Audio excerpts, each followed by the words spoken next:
નમસ્કાર. નમસ્કાર. શું નામ તમારું? બીનાબેન પંકજકુમાર ભટ્ટ. અચ્છા, તમને શું તકલીફ થતી હતી અહીંયા આવ્યા ત્યારે? મને ગેસની તકલીફ હતી, હૃદય સંબંધિત તકલીફ હતી. એટલે હાર્ટ બર્ન્સ થતા હતા, બળતરા થતા હતા હૃદયમાં કે દુખાવો થતો હતો? દુખાવો થતો હતો, પછી ગભરામણ જેવું થાય, શ્વાસ લેવામાં તકલીફ પડે. ઓકે, તો કુશલ મંગલની અંદર તમને કઈ ટ્રીટમેન્ટ કરાવડાવી? કુશલ મંગલની અંદર અમે હૃદયાભ્યસ્તી ટ્રીટમેન્ટ કરાવડાવી. ઓકે, કેટલા દિવસની હતી આ ટ્રીટમેન્ટ? 21 દિવસનું ટ્રીટમેન્ટ હતી આ. ઓકે, આ ટ્રીટમેન્ટ કરી લીધા પછી કેવું લાગે છે તમને? આ ટ્રીટમેન્ટ કર્યા પછી સારું લાગે છે.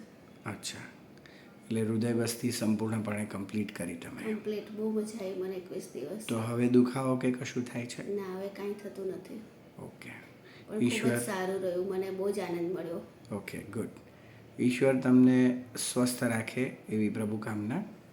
ધન્યવાદ. Thank you.